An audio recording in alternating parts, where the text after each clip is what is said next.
Can you smell it?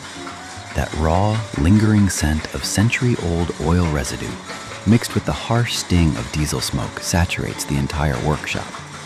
Welcome to the domain of solid steel.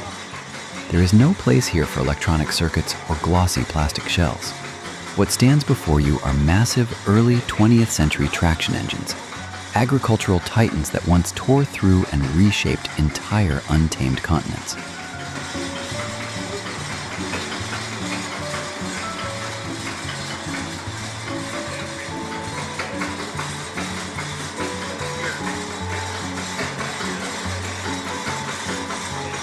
Resting silently beneath the shelter, these multi-ton, dust-covered machines are waiting for skilled hands to slam the throttle and bring them back to life. They are the crystallization of an era where mechanical power was defined by the thickness of cast iron walls and the massive diameter of pistons. Rust may have settled in layers, but they are far from dead. They are simply waiting for a violent ignition to roar back to life on the engine history.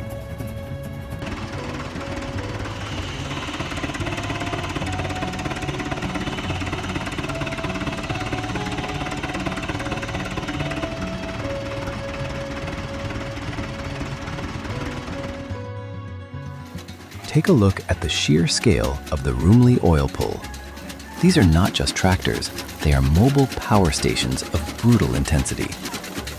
Unlike anything conventional, the Rumely OilPull runs on kerosene and uses its own lubricating oil as a cooling system to prevent boiling or catastrophic engine block failure.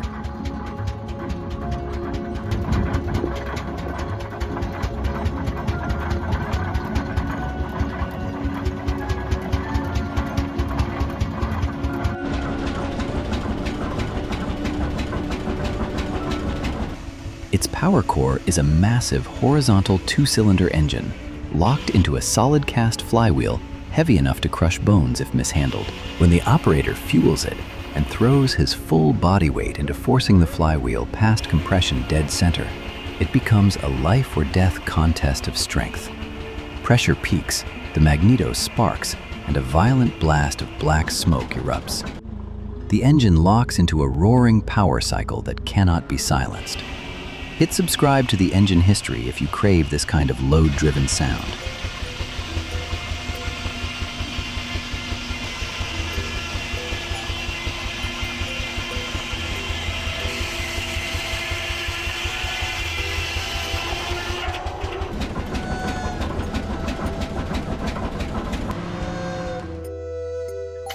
Cold starting a massive engine after decades of dormancy is a brutal endurance test. The oil film inside the cylinders has dried and hardened, turning the piston into a wall of resistance locked inside the engine block. Veteran mechanics do not rely on fragile electric starters. They pack grease by hand, forcing oil into every crankshaft bearing and exposed rocker assembly. The true brutality of these machines lies in their crushing torque output.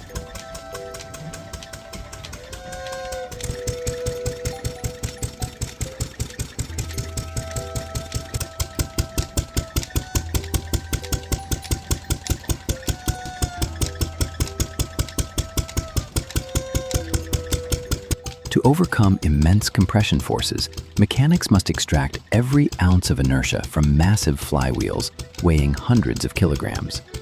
A single kickback explosion can throw a man off his feet. The screaming intake through the carburetor and the sharp clatter of gears generate raw mechanical data that slams straight into the eardrums.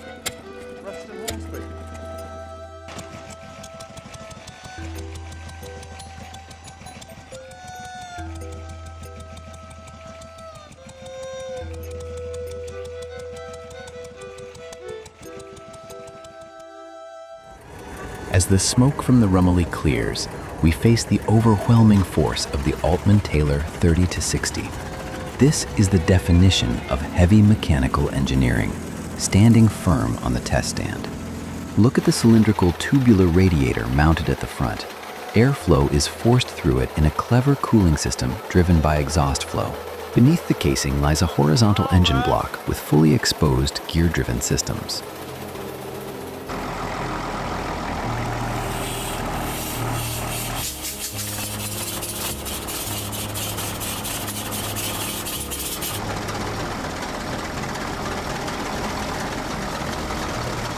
Minimalist in design for easy repair, yet brutally unforgiving in operation.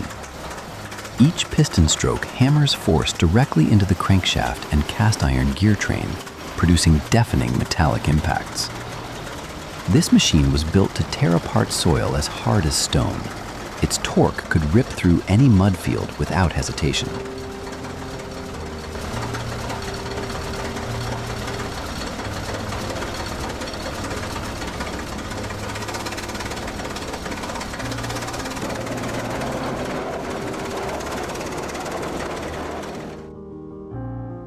You cannot study heavy machinery without Hart-Parr, the company that coined the very term tractor. This towering Hart-Parr 3060 is a monument of mechanical brutality. Powered by massive twin cylinders and an exposed side valve system, it embodies pure mechanical force from the early casting era. Bringing it to life demands strict discipline, using a crude yet indestructible magneto-ignition system.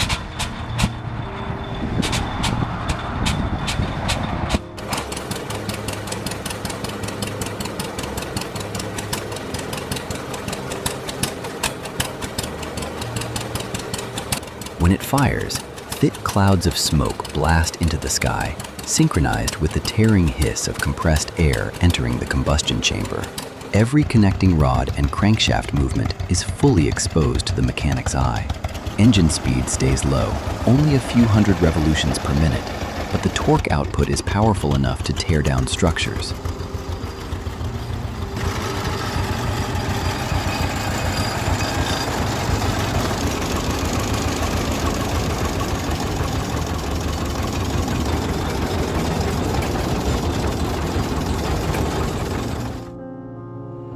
Reviving these massive machines is a test of pure mechanical intelligence. Veteran mechanics, hands soaked in grease and metal filings, are the true masters of endurance. They wrestle with rusted bolts frozen for 70 years, resurface cracked engine walls, and reforge gears to bring these engines back into motion. Watch the flywheel spin under centrifugal force, and you will understand the rigidity of metallurgy.